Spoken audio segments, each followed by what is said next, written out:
जय हिंद दोस्तों, स्वागत है ओपन स्टडी परिवार में एक बार फिर से आप सभी मेरे प्यारे भाई बंधुओं का डेली वोकैब शो में आपका स्वागत है। ये है हमारी 75 डेज वोकैब चैलेंज में 52वीं क्लास 52 और इडियम्स एंड फ्रेजेस की ये 12th क्लास है। ठीक है, ये सारे सेक्शन इसमें कवर कराए जा रहे हैं। सबसे पहले सिनोनिम, एंटोनिम्स, फिर उसके बाद वन वर्ड्स, इडियम्स, अभी इडियम्स चल रहे हैं। इसके बाद आपके जो है एक्स्ट्रा वोकैबुलरी के जो मिसलेनियस पार्ट होता है वो भी हम इसमें डिस्कस कराएंगे। ठीक है ना, तो चलिए सेशन की शुरुआत करते हैं जो आपके एग्जाम्स में पूछे जाते हैं रिपीटेडली, कॉमन।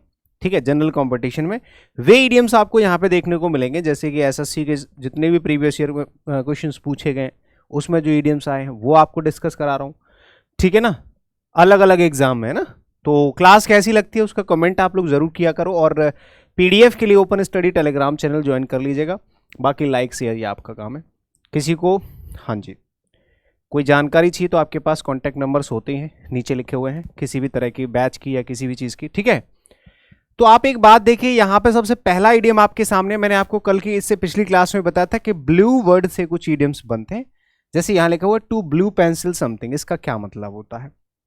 देखिए, ब्लू पेंसिल समथिंग का मतलब होता है जैसे किसी भी चीज़ पे यहाँ पे पाबंदी लगा रखी है कि सुनो यहाँ पे ड्रिंक एंड ड्राइव नहीं होगा, स्मोकिंग नहीं होगी, साइकिलिंग नहीं होगी, हंसना मना है, ये इस तरह की पाबंदी लगा रहे हैं किसी भी चीज़ पे, ब्लू पेंसिल समथिंग।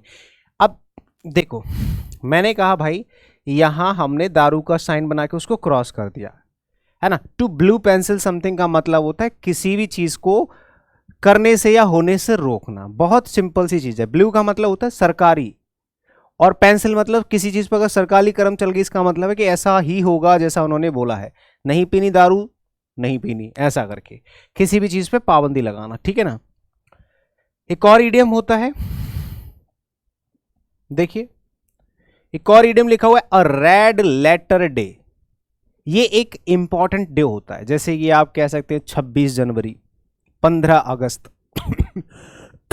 ठीक है, अब तो 22 जनवरी इंपॉर्टेंट डे, मतलब बहुत ज़्यादा इंपॉर्टेंट डे, जैसे कि अपना बर्थ डे।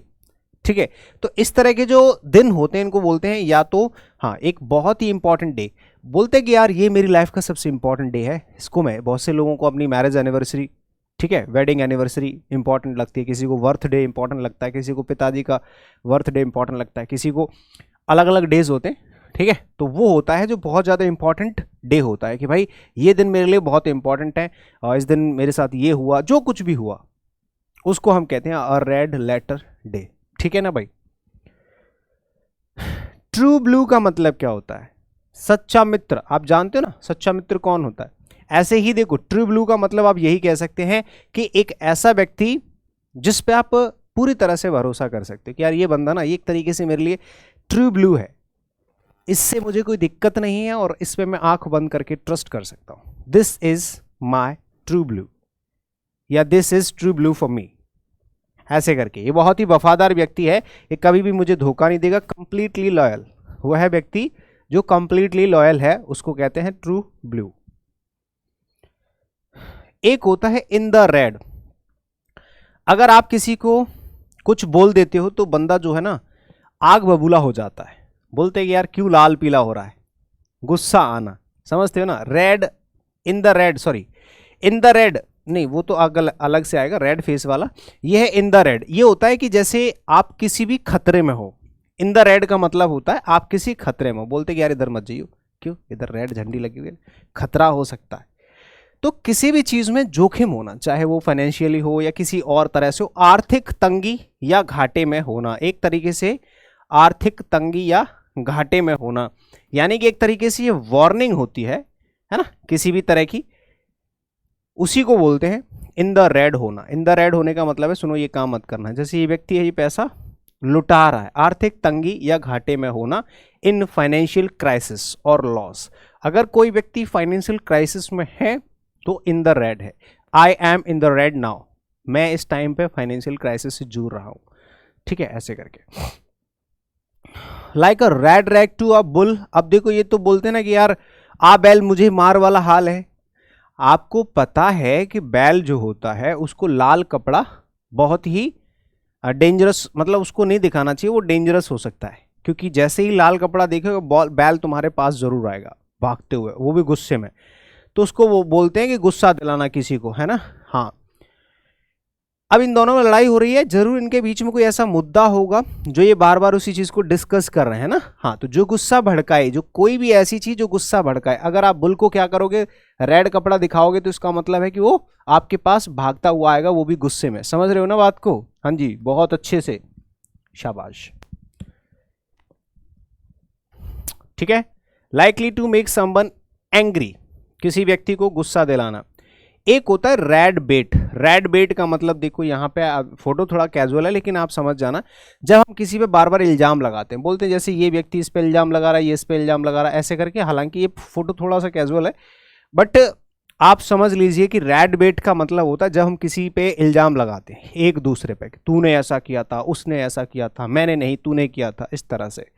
तो रेड बेट का मतलब होता है क्या, इल्जाम लगाना या किसी की निंदा करना। ठीक है, किसी पे इल्जाम लगाना या किसी की निंदा करना। ठीक है भाई। एक होता है रेड कारपेट वेलकम। अगर आपके यहां कोई आ रहा है व्यक्ति और आपने उनके सामने रेड कारपेट बिछा दिया कि आइए साहब आपका स्वागत है, इसको कहते हैं किसी का वार्म वेलकम करना, दिलो जान से किसी का स्वागत करना। रेड कारपेट वेलकम, गर्मजोशी से किसी का स्वागत करना। वेलकम बैक माय ब्रदर, गर्मजोशी के साथ स्वागत करना, यह होता है रेड कारपेट, वार्म वेलकम। एक होता है रेड हेरिंग, यह बहुत अच्छी चीज है।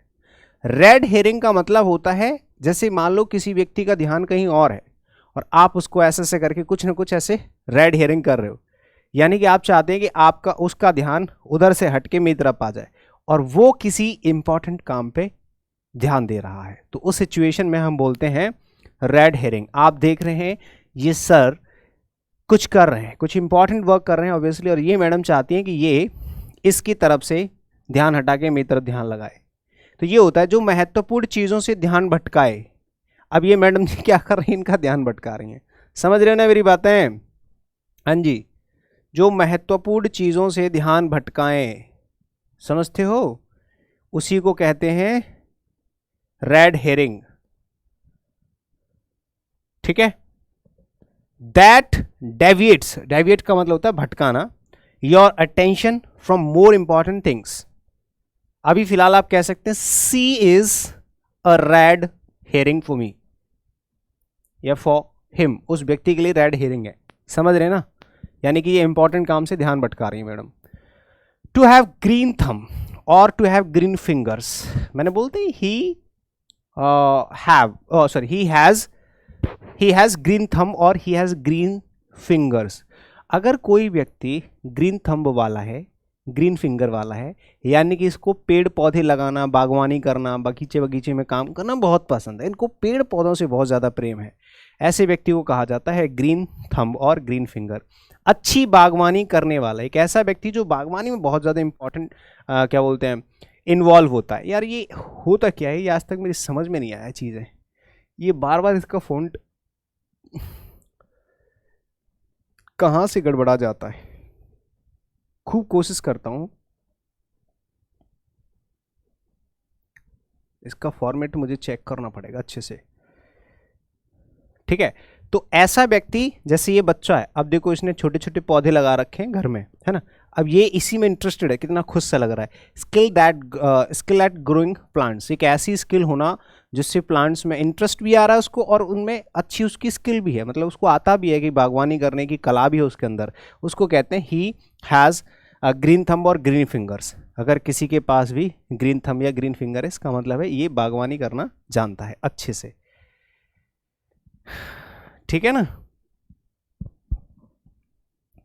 To look through rose coloured या फिर to look through tinted glass, अगर कोई व्यक्ति टिंटेड ग्लास से देख रहा है या रोज कलर्ड से देख रहा है, इसका मतलब क्या होता है, इसका मतलब होता है सिंपल सा कि ऐसा व्यक्ति जो किसी भी चीज को देखता है एक पॉजिटिव व्यू पॉइंट से, है ना, एक पॉजिटिव पॉइंट ऑफ व्यू से देखता है, उस व्यक्ति को आप कह सकते हैं, ठीक है ना, हाँ जी, लुक थ्रू रोज कलर्ड या लुक थ्रू टिंटेड ग्लास, इसको कहा जाता है एक आशावादी दृष्टिकोण वाला व्यक्ति या आशावादी दृष्टिकोण से किसी चीज को देखना। ठीक है ना, यहां पे लिखा हुआ है to look through rose coloured, है ना, इसका मतलब हो गया एक ऐसा व्यक्ति जो एक चीज को बहुत ही पॉजिटिव दृष्टिकोण से देखता है, आशावादी दृष्टिकोण से, विद एन अनडली और चीयरफुल और ऑप्टिमिस्टिक व्यू। एक ऐसा व्यक्ति जो हमेशा खुश, पॉजिटिव साइड देखता है, हमेशा आशावादी चीज है। To paint the town red, पूरे शहर में ढिंडोरा पिटवारो, माहौल बनाया जाए, जश्न मनाया जाए, है ना, भव्य उत्सव मनाना। भाई 22 जनवरी को राम मंदिर की स्थापना हो रही है, मतलब मूर्ति में प्राण प्रतिष्ठा होगी, तो उस उपलक्ष्य में पूरे देश में क्या मनाया, एक उत्सव मनाया, है ना, तो उसको कहते हैं भव्य उत्सव मनाना। देख लो ये अंबानी साहब भव्य उत्सव मना रहे हैं। To paint the town red, पूरे शहर को रंगारंग कर दीजिए भैया। कैच रेड हैंडेड, ये तो आपने पढ़ा ही होगा, बहुत बार रिपीट हो चुका है, और साफ साफ लिखा हुआ है, रंगे हाथों पकड़े जाना, मतलब कुछ भी गलत करते हुए पकड़े जाना, ठीक है ना। ये भाई साहब हैं पढ़ाई के नाम पे फोन चला रहे हैं नीचे, ये पकड़े गए हैं, तो रंगे हाथ अपराध करते हुए पकड़ना, किसी भी व्यक्ति को अपराध करते हुए पकड़ना, ठीक है भाई। हाँ जी, to catch someone doing something illegal, कुछ भी ऐसा गलत काम करते हुए पकड़ना। To roll out the red carpet, देखो रोल ऑन का मतलब होता है किसी भी चीज को ऐसे लपेट के घड़ी करके बना के रोल बना के रखना, एक होता है रोल को खोल के फैला देना। अगर कोई व्यक्ति आ रहा है तो उसके लिए अगर आपने रेड कारपेट ऐसे खोल के फैला दिया, इसका मतलब है कि आपने उनके स्वागत में रेड कारपेट फैलाया है, रोल आउट किया है ना, इसका मतलब है आप उनका स्वागत कर रहे हैं, ठीक है ना, भव्य स्वागत करना, है ना, समझ रहे हो ना, भव्य स्वागत करना, मोदी जी का स्वागत किया जा रहा है ऐसे करके। To give a grand welcome, red in face होता है गुस्से में होना, रेड इन फेस जो हम अभी बात कर रहे थे ना, ये होता है गुस्से में होना। इस बच्चे को देख रहे हो कितने गुस्से में है, एकदम क्यूट सा लग रहा है, बट गुस्सा या हिंसक होना, गुस्से में होना, गेट एंग्री या वायलेंट, किसी भी चीज को लेके जब वो वायलेंट हो जाता है, गुस्से में हो जाता है ना, तो उसको कहा जाता है रेड इन फेस, समझे, गेट एंग्री और गेट वायलेंट, समझ गए मेरे भाई बहुत अच्छे से, गुस्सा या हिंसक होना। एक होता है टू साउंड रेड अलर्ट, मान लो कि अगर आप किसी फैक्ट्री में काम कर रहे हैं और वहां पर अलार्म बजता है, तो वहां पर क्या होता है भाई कि खतरे की घंटी बज रही है, सावधान हो जाइए, कुछ खतरा आने वाला है, खतरे की घंटी बजाना। To sound red alert, fire alarm बजा दिया, कुछ भी रेड अलर्ट जारी कर देते हैं कि भैया इधर मत आना, यहाँ ये काम मत करना, यहाँ पर खतरा है, टू अलर्ट, ठीक भैया। एक होता है, अच्छा यहां पर ये राइडियम, रेड टैपिज्म, रेड टैपिज्म का क्या मतलब होता है, रेड टैपिज्म का मतलब होता है टू मच ऑफिशियल, जैसे अगर आपका इंश्योरेंस है, गवर्नमेंट इंश्योरेंस है, कुछ भी है, आपका कोई क्लेम है, आप क्लेम लेने जा रहे हो, तो आपको सीधे सीधे नहीं मिलेगा, आप पहले जाओगे, आपको स्लिप मिलेगी, फॉर्म भरना पड़ेगा, रीइंबर्समेंट पता नहीं क्या क्या लगाने पड़ेंगे, सिग्नेचर, फाइल अटैचमेंट, और फिर जा के पता नहीं क्या होता है, तब जाके आपके पास कोई भी एक सोल्यूशन मिल पाता है ना।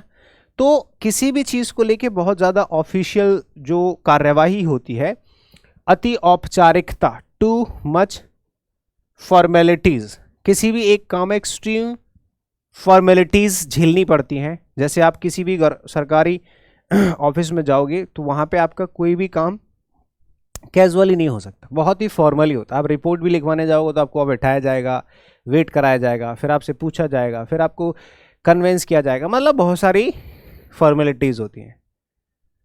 Green eyed monster, green eyed monster कौन होता है भैया, एक ऐसा व्यक्ति जो एक दूसरे से ईर्ष्या करते हैं ना, जब ईर्ष्या अंदर से निकल के आती है, ग्रीन आइड मॉन्स्टर। जैसे मान लो एक मॉन्स्टर है, एक राक्षस है, तो ऑब्वियसली वो आपको प्यार तो करने से रहा, भाई मॉन्स्टर कैसे आपसे प्यार करे, उसके अंदर आपको लेके कहीं ना कहीं एक बैर होगा, एक ईर्ष्या, एक जलन होगी, द्वेष होगा, खा जाएगा आपको मार के, ठीक है। तो उसके अंदर जो ईर्ष्या होती है, जैसे ही मैडम को ईर्ष्या हो रही है ना, इनके हेयर देख के या कुछ भी, इन मैडम को इनसे क्या हो रही है भैया, green eyed monster, she is a green eyed monster for her, इस व्यक्ति के लिए ये ग्रीन आइड मॉन्स्टर है, ठीक है, ईर्ष्यालु भी कह सकते हैं इसको। एक होता है सी रेड। अब सी रेड का मतलब है भैया कोई अगर आपको रेड रेड दिखाई दे रहा है, गुस्से में ही दिखाई देगा भाई, किसी का चेहरा आपको रेड रेड दिखाई दे रहा है या कोई व्यक्ति बहुत ज्यादा रेड रेड आपको दिखाई दे रहा है, इसको देखो, इस चेहरे को आप देख के बता सकते हैं कि ये प्यार से देख रहा है आपकी तरफ या गुस्से से, कितना चिढ़ा हुआ है, गुस्से में होना, ठीक है ना। तो सी रेड का मतलब होता है गुस्से में होना।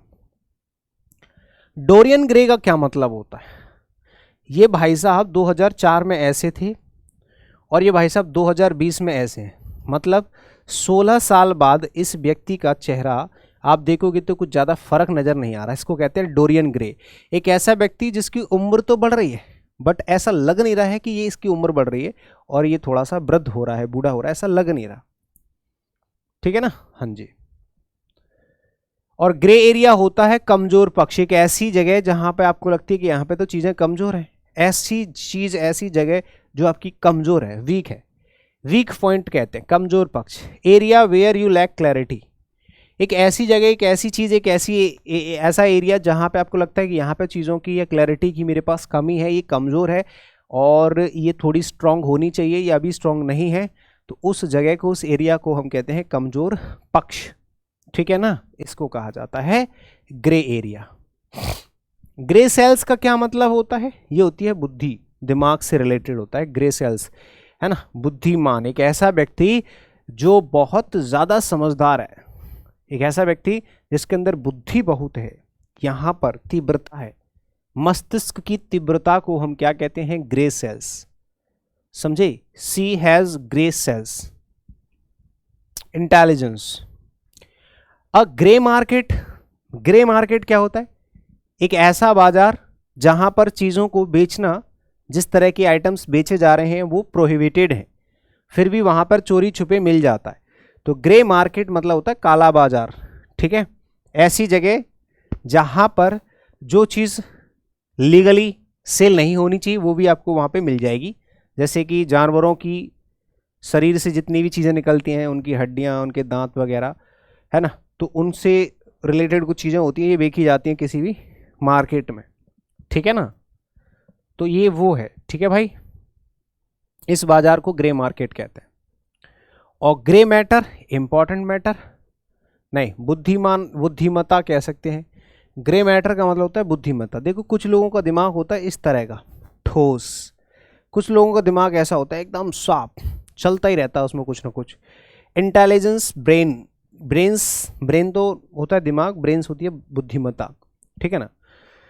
तो ग्रे मैटर का मतलब होता है बुद्धिमत्ता, आपकी मेंटल एबिलिटी। अगर आप लोग इंस्टाग्राम यूज करते हैं तो आप मेरे साथ अनिल जादौन इंग्लिश इस अकाउंट से भी जुड़ सकते हैं, ठीक है, अदर सोशल मीडिया प्लेटफॉर्म पे। और टेलीग्राम चैनल है हमारा ओपन स्टडी गुरुकुल के नाम से, जहां आपको PDF information etc, open study के नाम से हमारा एप्लीकेशन है, जहां पे आपको पेड क्लासेस मिल जाएंगी। फाउंडेशन बैच चाहिए, स्पेशल वोकैब का बैच चाहिए, स्पोकन का बैच ही जो भी है, ठीक है ना जी। तो चलिए, एक होता है अ ग्रीन हॉर्न, एक ऐसा व्यक्ति, ग्रीन हॉर्न एक ऐसा व्यक्ति जो नौसिखिया है अपने किसी भी काम में, एकदम नया है, ठीक है। ये भाई साहब हैं, बहुत इंटेलिजेंट तो नहीं दिख रहे हैं, अकेले बैठ के नए नए आए हैं, किसी भी काम को कर रहे हैं। इस तरह से कोई नया आदमी आता है किसी भी फील्ड में, है ना, कि अभी ये इस फील्ड में नए हैं भाई साहब, इसलिए, ठीक है ना, तो उनको हम कहते हैं ये बंदा नौसिखिया है। क्या है? अ नोविस, यानी कि नौसिखिया, ठीक है। चलिए, तो अ ग्रीन हॉर्न हो जाएगा नौसिखिया।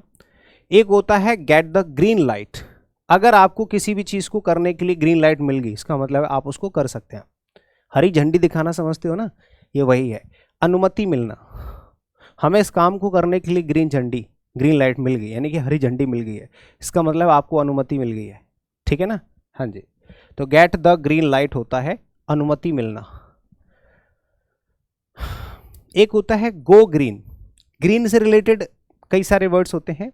गो ग्रीन का मतलब होता है अगर आप किसी भी पर्यावरण से रिलेटेड या ग्रीनरी से रिलेटेड, पेड़ पौधों से रिलेटेड, अपने पर्यावरण एनवायरनमेंट के रिलेटेड कोई भी अगर आपको ऑप्शन मिलता है तो आप उसके पक्ष में होते हो, फेवर में होते हो। पर्यावरण का समर्थन करना, है ना, पर्यावरण से रिलेटेड जो भी चीज़ें हैं उनका समर्थन करना कि हाँ हमारे पर्यावरण में ये प्रॉब्लम्स हैं और इनका ये सॉल्यूशन होना चाहिए, मैं इसके साथ हूँ, कड़े कदम उठाए जाने चाहिए, ये होता है।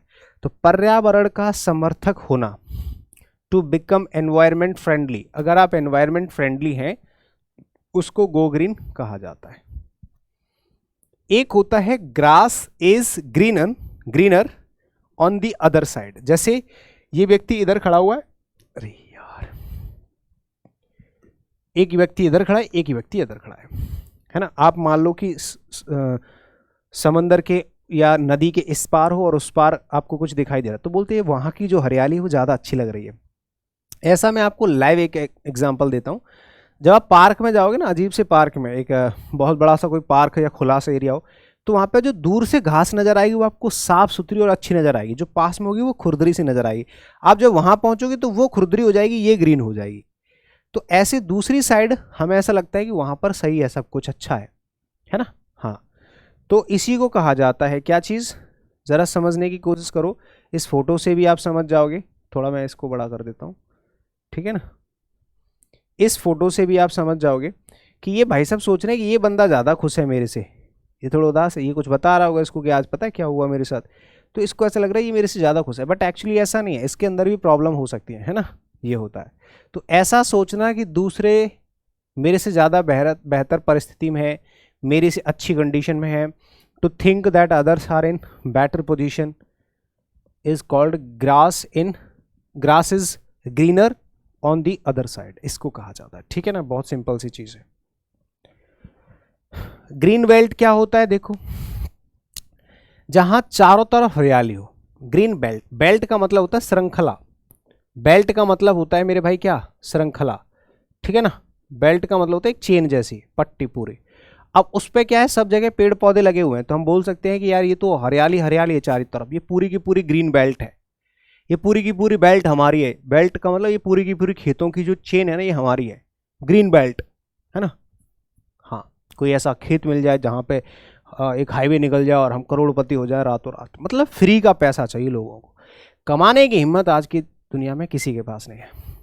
चारों ओर हरियाली ही हरियाली हो, इसको कहते हैं green belt. Area with an area होगा, ये एट नहीं, ठीक है। एन एरिया या फिर the area with the tree all over the place. एक होता है एज रेड एज अ रोज, एक रोज की तरह रेड होना, या फिर बीट रूट कह सकते हैं, मतलब ऐसी कोई, जैसे ये चुकंदर है ये पूरी तरह से लाल होता है ना, तो सुर्ख लाल। अगर कोई बोलते कि यार ये तो यार रोज की तरह लाल है, सुर्ख लाल मतलब कंप्लीटली रेड, है ना। हियर रोज और beetroot symbolise the colour red as to how much red it should be, मतलब ये रेड रोज होते हैं ना, वो जितने लाल होते हैं उतनी ही चीज़ ये लाल है। तो इसका मतलब होता है कि कोई भी चीज़ बहुत ज़्यादा एक्सट्रीम लेवल पर रेड कलर में होती है, उसको कहा जाता है एज रेड एज अ रोज। समझ गए मेरी बात। एक होता है ग्रीन रूम। ग्रीन रूम आपने देखा होगा अभिनेताओं का, नेताओं का, ये इनका ग्रीन रूम होता है, जहां ये लोग क्या करते हैं, जैसे अभिनेताओं के वेशभूषा का जो कमरा होता है, वह जगह जहां पे एक्टर एक्ट्रेस अपने क्या करते हैं, अपनी चीज़ों को, जैसे कपड़े वपड़े बदलना और अपना जो क्या है वेशभूषा बदलना, है ना, जानकारी लेना, मतलब मेकअप वेकअप करते हैं ना, इसको कहते हैं ग्रीन रूम। ये सभी एक्टर एक्ट्रेस या फिर बड़े लोग होते हैं जो डिस्प्ले पे दिखते हैं, उनके पास होता है ग्रीन रूम। वो अपनी बस साथ लेके चलते हैं, उसमें पूरा का पूरा ग्रीन रूम होता है, कहीं पे भी जाते हैं साथ लेके चलते हैं।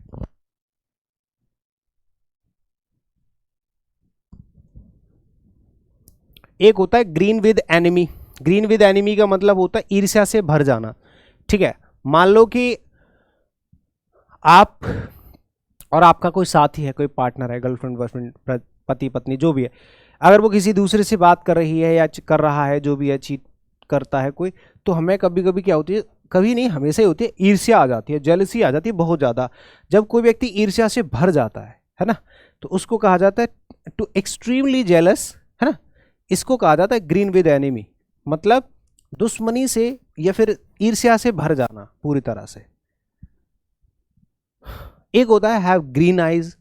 हैव ग्रीन आइज का क्या मतलब होता है, गुस्से में होना, किसी से चिढ़ना, ईर्ष्यालु होना, एक ही चीज़ है।